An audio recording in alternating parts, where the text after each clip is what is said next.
Welcome to today's video. I'm going to talk about the... So I saw this article come up in my feed on the Google Discover, whatchamacallit. Am I recording?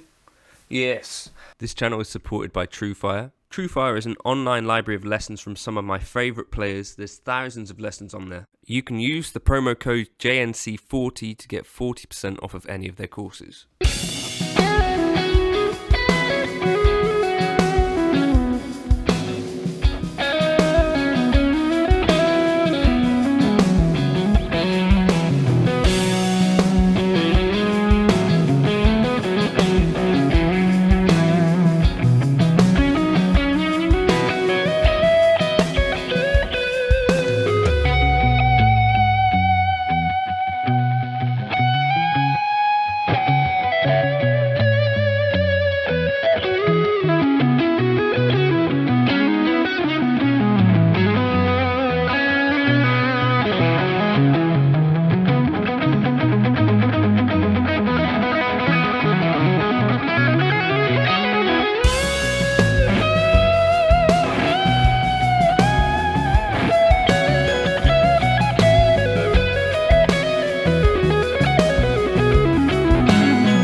It's a really interesting article from a chap called Joe Bosso in guitarplayer.com. I'll link it. But this guy, Peter Stroud, plays for Sheryl Crow. This article has some really good advice, and mixed in there, I think, some advice which flies kind of counter to this, and I think is kind of an interesting talking point. So point 1 is stop focusing on your own playing. Point 2 is be prepared. Point 4, plot out your career. Point 5, learn from your mistakes. And point 1, where he's talking about listening back to recordings that you've been part of, make sure you're not overruling, learn what it takes to complement the singer, and don't be too focused on your own playing, adjust your perspective. All of these points are really, really great. And then point 3 says move some air. I've been noticing that a lot of younger players are going direct into consoles with amp modelers. Even when performing live, there are people in Nashville who aren't using amps anymore. When you use an amp modeler, the way you touch your guitar and pick notes is going to be very different than when you go through an amp. To put it simply, you're not moving air. A friend of mine, a really great guitarist, was playing with an artist in Nashville. The people he was working with wanted him to go direct into the console, and he was struggling with it. He came over for a visit and told me, I just can't do it. It didn't sound or feel right to him. But when I had him plug into my Marshall Plexi, he was like, oh my god, there it is. There's just nothing like that real amp sound. It can make all the difference in how you respond to the sound you're getting. This is really interesting, and I think flies totally counter to the whole rest of the article, where he's talking about basically being prepared, being able to cope with different situations, and not overplaying, fitting in with the vocals, contributing to the #1 goal, which is to make great music. So I thought, let's talk about that for a bit. In that introduction there, I was also using Helix Native. If you want to grab my Helix presets, you can jump into the Gumroad folder. I think I was boosting them with like an RC booster. Anyway, so this whole idea about using an amp in 2024 and, insisting that moving some air is essential, I think is a really interesting point. And maybe if you're gigging for Sheryl Crow, you might get away with it. Although, literally, what he's talking about in there is a friend of his who had to pass up an opportunity to make money because they wanted him to go direct into a console. And now, I guess this is the point in my video, that as a guitarist who wants to make money in 2024, gigging as a musician, I think you need to get the idea of the amp being essential way out of your mind. For example, for me, I've got a gig this Saturday coming up that I got offered quite late notice, and they said, do you want a gig? It's going to be £300, which is quite a lot of money. for gigging. For me these days, I think most of my gigs are between sort of 200, 250. So £300 is one of those things where I go, yeah, okay, let's do this.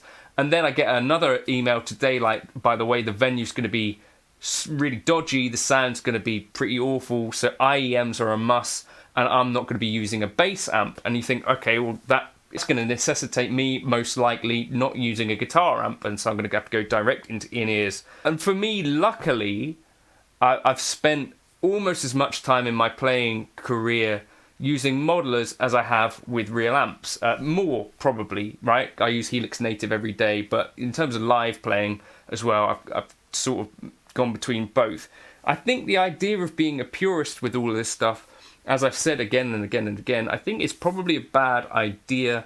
And if anything, I would suggest that the trend seems to be in the function scene, which is a huge part of where normal guitarists can make money in the UK and I guess around the world, and in the touring scene, which again I think is probably like where you aim to get to, where a lot of actually those guys also do function gigs around here in the UK. So for instance, Rob Harris from Jamiroquai sometimes watches. Hi Rob, if you're watching. Gigs with Jamiroquai and other artists. And then, you know, on his downtime, he might be gigging in function bands, wedding bands, much like you or I might be able to play for. Do you know what I mean? So it's kind of, the function scene is made up of those same touring players in a lot of cases. But these players will tell you, and I've had people like that used to play for Sophie Ellis-Bextor, Martin, if you're watching, tell you that actually the way things are moving is sort of away from this idea of having like a Marshall Plexi on stage. I think that is really a pretty unusual thing. Also, the other thing that people talk about is like the reliability of backline and it kind of being a bit of a gamble. So if you're not traveling with your own amps, I think one other reason that people like to use modelers, I've heard Rob talk about this, is that actually backline can be super inconsistent, and in some cases, you know, like a tube amp that is kind of faulty or not ideal is not going to be a better experience than just plugging into your modeler, which you know the sound of, and I guess that's fair. And this idea of moving air, it's really, I've done a bunch of videos on this as well. The silent stage idea is still continuing to creep up in importance and stuff, to the point that, yeah, it's quite common to not be expected to take an amp to gigs these days on function gigs and that sort of stuff. You can still play an amp in club and pub gigs and like blues gigs and jazz gigs, but at the kind of corporate type event, I think it's more expected these days that you turn up with a modeler. I think you probably want to be able to do both. Another reason that you might want to get used to this idea of not using a tube amp is like for home use, where I think there's so much inspiration and joy that I've got out of using plugins like Helix Native, the Neural DSP stuff, even the Boss Waza Airs, get so much joy out of playing those.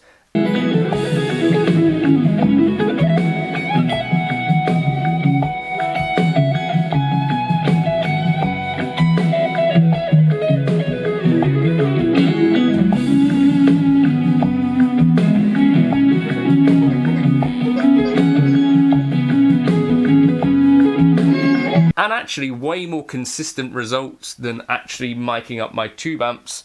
One of the things that happened, like I was trying to do a demo of a little amp yesterday, and you know, the miking up an amp in a little room like this is kind of tricky. I heard Nick Granville talk about this.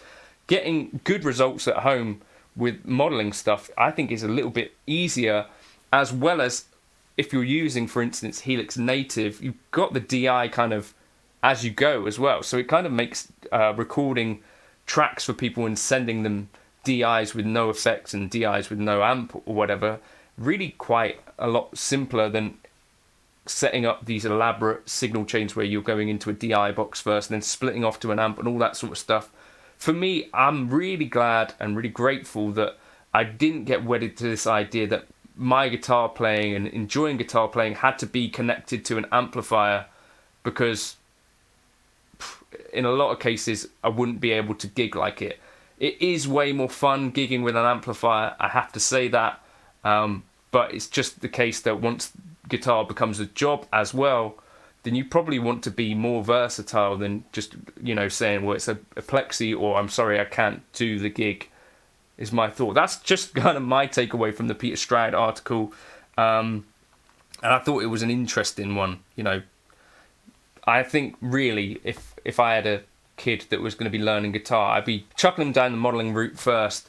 And then the amp stuff can be a nice thing that you may or may not need. I've seen gigs like Jack Gardner and Pliny and stuff, these guys that are touring the world with no amp on stage. And I think the Jack Gardner stuff in particular sounded incredible. I think the amp is definitely becoming even more optional than it ever was before. And getting wedded to it is a bad idea. Let me know your thoughts in the comments. Do you disagree? Cheers for stopping by.